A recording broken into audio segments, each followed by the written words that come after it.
welcome to the Sunrise Press TV's weekly show on Palestine. I'm Roshan Mohammed Salih. Palestinians in Gaza have suffered for over a decade under a crippling economic blockade. Unemployment in the besieged territory stands at 45%, while two-thirds of the population depends on humanitarian aid. There's virtually no industry in Gaza, with factories and key sectors such as construction forced to close down due to restrictions on the entry and exit of goods and materials. Gaza has seen conditions steadily deteriorate since the blockade was imposed by Israel and Egypt after Hamas was democratically elected in 2006. Palestinian President Mahmoud Abbas has also stepped up pressure on Hamas by cutting the salaries of civil servants and limiting electricity deliveries. Here's Ashraf Shannon in Gaza with an update on the situation there.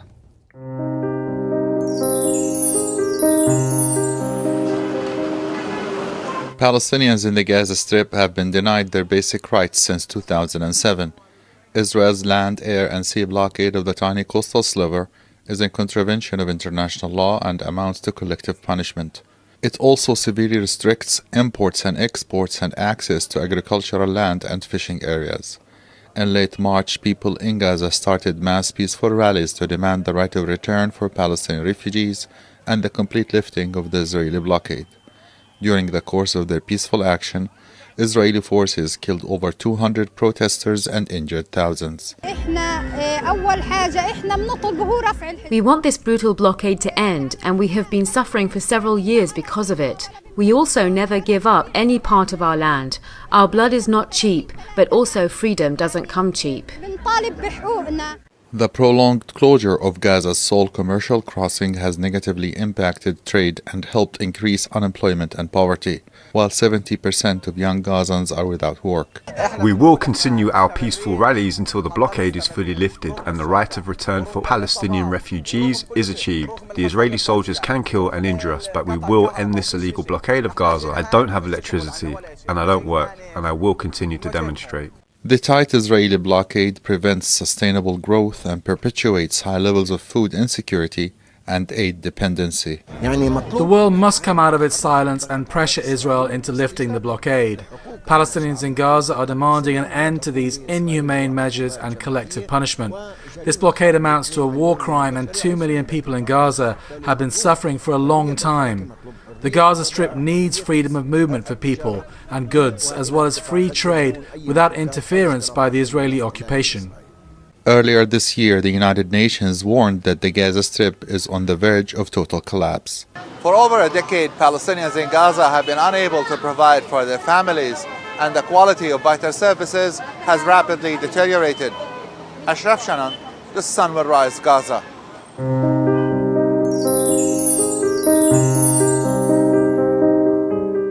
To discuss the situation in Gaza, we have two guests in the studio with us today. Khalid Walid is a British Palestinian activist who was born in Gaza. Khalid specializes in Palestinian prisoner rights and is a strong advocate for the need for a strong Palestinian lobby here in the UK. And Jafar Amini is a Palestinian writer and political analyst living in London. He was born in Jenin but was educated in England and spent the early years of his working life in the Persian Gulf countries. Jafar and Khalid, welcome. Khalid, I'm going to come to you first because you're from Gaza. We hear about the terrible situation there. Constantly we're talking about it. What are your friends and family in Gaza saying to you about the situation in Gaza now? I mean, based on the report here, we now understand that the situation hasn't improved this week, last week, for so many years. For almost 12 years, Gaza has been under siege. Unfortunately, this siege will probably continue for as long as it takes, because there wasn't any enough steps by the international community and by the countries around Palestine, Gaza, to lift the siege and allow Palestinians to live under freedom of movement, freedom of seeking basic needs. And what we see lately is UNRWA is the only Palestinian refugee agency that's been supporting Palestinians educationally and health-wise, including myself. When I was a young boy in Gaza, I did receive those services. Now those services are in fear of being cut completely. Yeah, the US kind of cut funding to UNRWA, didn't they? Has that had any immediate effect in the last couple of months? Yes, I mean, in my own family, I think 6 members of my own family were told that they can't carry on working for the UNRWA. Some of them were teachers, some of them were health professionals.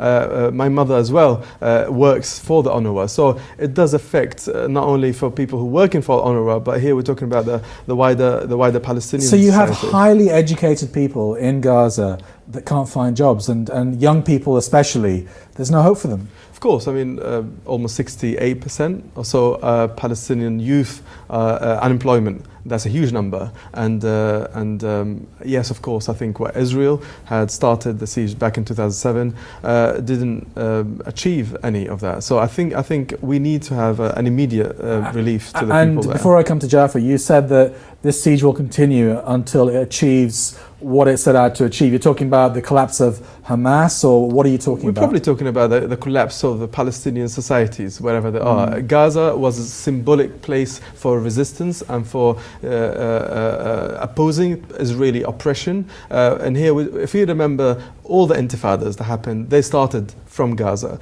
And therefore, Israel wanted this strip to be stripped off and completely die away. So it is dangerous for Palestinians to live under this siege for so long now. Jaffa, what do you make of the situation in Gaza at the moment? Well, it's dire, as Khalid just described. I went to Gaza in 1999, the first time, to see the late Yasser Arafat, with the view of helping the fledgling country on its feet. And unfortunately, we all know what happened since then. The PA is a disgrace. I need to correct Khalid on one little thing here. The first intifada did not happen from Gaza. It happened from a village in the north, in the south of Palestine called Der Sahur. And it continued from there. In those days, Hamas wasn't even in existence. But I would like to take you and your viewers back a little bit to show the background to this tragedy.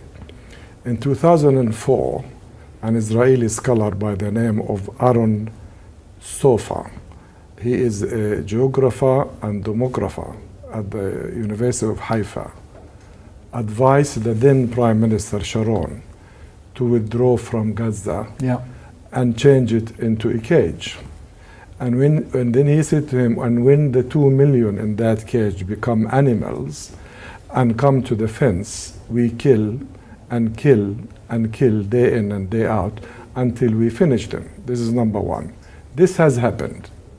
I was on a panel not dissimilar to this at the London University a few years back, when a young chap like Khalid was doing his master's degree in journalist here, came as a last-minute replacement.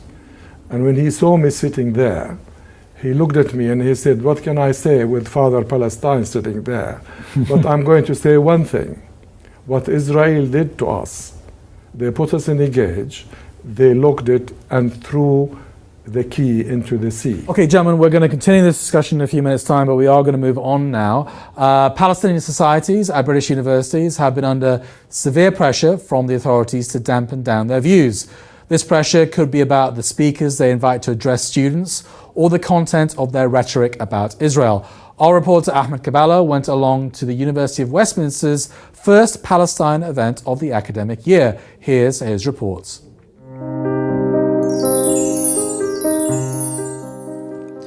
Here at the University of Westminster, there have been many events highlighting the Palestinian plight. But over the years, there's been many obstacles trying to shut down society and stop events. Nonetheless, the society remains steadfast and continues to promote the Palestinian cause. As the new university semester gets going and new students begin to engage with the Palestinian cause, the organisers of pro-Palestine events and pro-Palestinian activists face some great challenges. University campuses have to be free from all these restrictions. Students who come to university, they need to be able to take part in activism. Last year, the pro-Israel lobby was already cancelling events and speakers, and they even tried to shut down Israeli Apartheid Week, a series of events on campuses highlighting Israel's apartheid policies that discriminate against Palestinians and those wanting to return home. However, many feel that those challenges are even greater now with the emergence of a new controversial International Holocaust Remembrance Alliance definition of anti-Semitism being accepted by the Labour Party and normalised by the mainstream British press. The definition gives examples of anti-Semitism, which critics argue conflates criticism of Israel with anti-Semitism. It cites referring to the creation of Israel, where 700,000 Palestinians were ethnically cleansed from their land as a racist endeavour, as an example of anti-Semitism. Some worry that this new controversial definition will deter new students from engaging with the Palestinian cause for fear of being branded an anti-Semite. These were some of the obstacles that the organisers had to take into consideration when organising an event on the history of Palestine for freshers at the University of Westminster. The obstacles have been endless in regarding what's happened to our society, and they change the rooms last minute, they cancel our events last minute without any real reason. They try to attack students personally. I've had disciplinary action faced against me to intimidate me from pursuing any more activism regarding Palestine at university. But all these obstacles that we face just encourage us further on what we're doing. The speaker spoke about these challenges and how students looking to engage with Palestine need to be prepared for attacks and smears from the Israel lobby, and more importantly, what skills they will need to defend themselves and lobby on behalf of Palestine. Ultimately, the speakers in attendance were in defiant mood and felt that they were ready for the challenges ahead because it was a cause worth fighting. Don't be afraid, because a lot of people are afraid to join these things because they think that they'll be targeted by the government or there's a lot of conspiracy going on. Don't be afraid. It's actually you're just giving a voice to the voiceless people in Gaza and in Palestine. Nothing will happen to you as long as you respect the law. However, the university semester has just started, and only time will tell what effects the smears by the Israel lobby has had on student activism.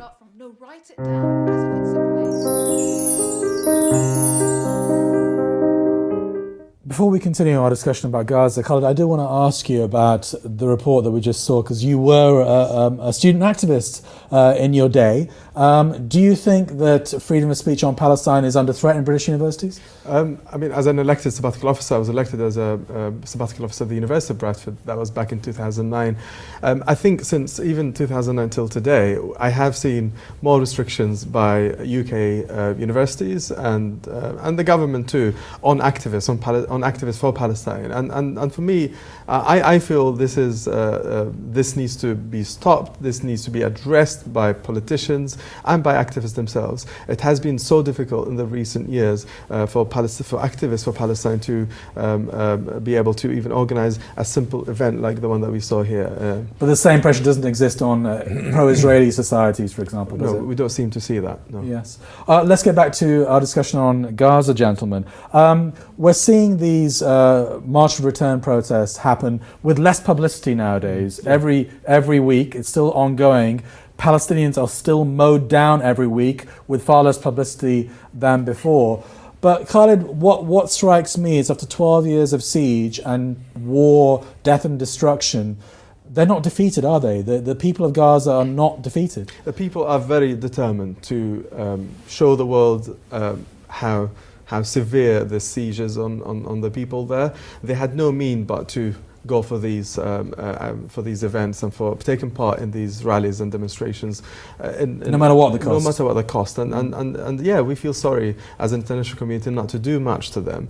And obviously we do understand the reasons. The countries around Gaza, including Egypt, and the situation between the two major political parties in Palestine are not doing so great and not doing so good to the Palestinians. There was a lot of politicking at the end of last year, the Fatah-Hamas reconciliation agreement, all designed to relieve the pressure on the people of Gaza. Is the situation better than it was a year ago? It doesn't seem to be, does it? I think we all understand the situation currently. I don't think talking about it would actually help. Palestinians back in 2006 went for a clear democratic choice. Yeah. They've elected one specific political party. The other political party had more support by Israel and the Americans and the West. I think what we need to do simply is to go back, sure, to allow Palestinians to take their democratic choice once again, because that's probably the only way forward. Jafar, I must challenge you to a certain extent, because before the report you did say that the Palestinians faced three enemies, and we all know that politically the Palestinians are split and some people aren't fans of the PA or Hamas. But you did say that they had to challenge their internal rulers. Is that a good idea when they're under siege? Isn't that what Israel wants them to do? No, what I mean challenge is I don't mean civil war. I mean they should not sit still and do nothing about it. What is happening in the border, the fence in Gaza for the last 3 months shows and answers your question about us Palestinians. We don't do defeat. But what's happening is murder, and murder en masse. And if I may quote again another Israeli MK by the name of Avi Dichter, who said only last week, Israel has a bullet for each man, woman and child in Gaza. And they've all killed, no problem. Another one before him in 1914 when Israel attacked Gaza and killed over 2,000 people. The then Speaker of the House, Moshe Eglin, said, our main concern is our soldiers.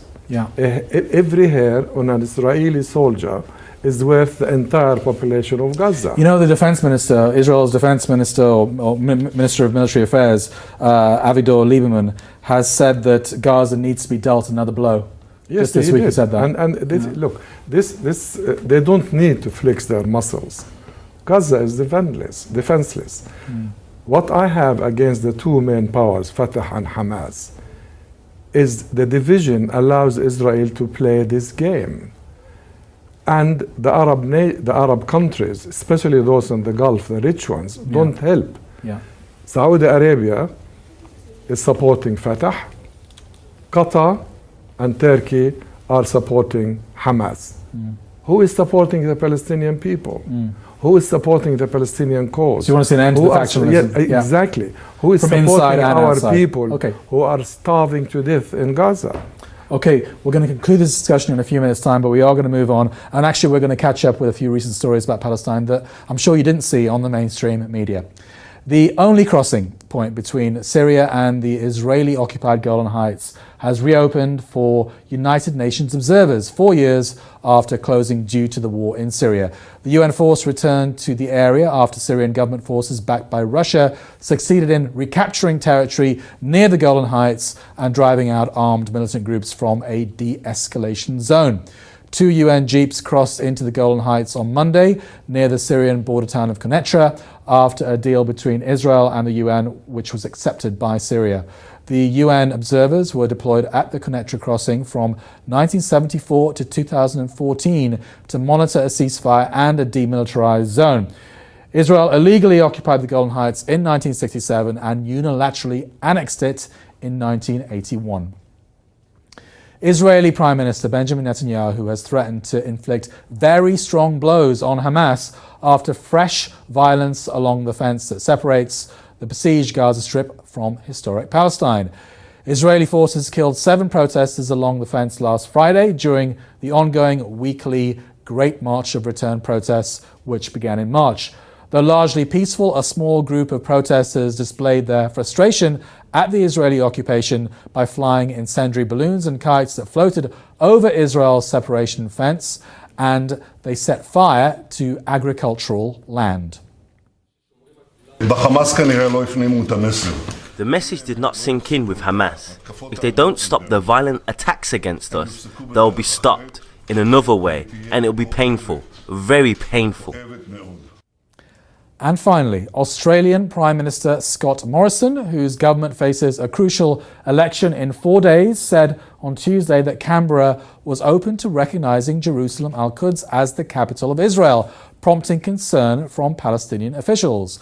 Morrison's comments about recognising Al-Quds and moving Australia's embassy there, just like US President Donald Trump's controversial decision last December, would reverse decades of Australian foreign policy and inflame tensions with some of Australia's Asian neighbours, especially Muslim Indonesia and Malaysia.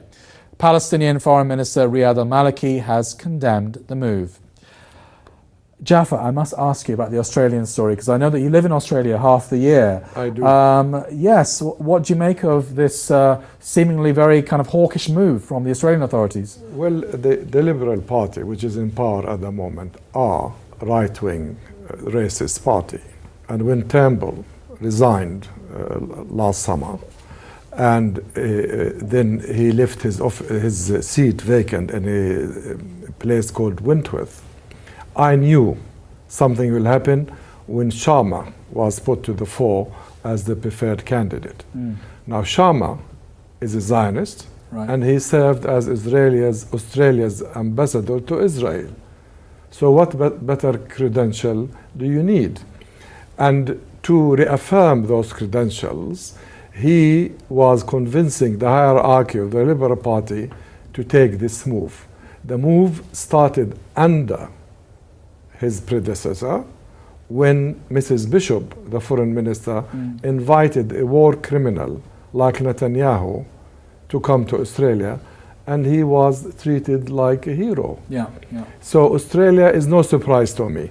And for my sins, as you just said, I am a resident of Australia, and it cost me a fortune. Okay, let's conclude our discussion on Gaza now, gentlemen. Khalid, what's going to happen in the future? Obviously, there's a lot of speculation in the Israeli media, also the Palestine media, that there will be another war, another round of fighting between Hamas and Israel. Is that going to happen? I mean, looking at the analysis for the past recent few weeks, in terms of what's been happening in Palestine, I think this seemed to be more of a calming down the situation. But my view over what's been happening currently is that we have to slightly take away the media and take away the what's been happening in Gaza to the international community. We remember back in 2014 where there was a series of Palestine state recognition across European countries. I think they helped to bring the question of Palestine to the forefront of politics here in Europe. And what we have seen in the last Labour Party conference, that there has been a shift towards supporting Palestinian rights. So I think we take part in the international community here to lobby on what's been happening. I think we have to use, we have to reflect on Israeli aggression against Palestinians to hold European politicians to account and government. So we will support Jeremy Corbyn because he will be able to achieve Palestinian recognition, but also Palestinian rights on the spot. Okay, Jafar, we only have about a minute and a half left, I'm afraid, but I'll give the final word to you. How do you see the future of Gaza? Very dire. There is no goodwill on behalf of the international community, and now the likes of Mr. Trump are on the helm. We are in trouble, not only in Gaza, in the West Bank, in the entire Middle East. And my fear is, I would hate to see our cause that has lasted for 100 years and cost us tens of thousands of martyrs be turned into a humanitarian crisis. This is a political situation. This is about land theft, theft of resources, and ethnic cleansing. We do not want to be fed if we are slaves. We'd rather die and not live as slaves.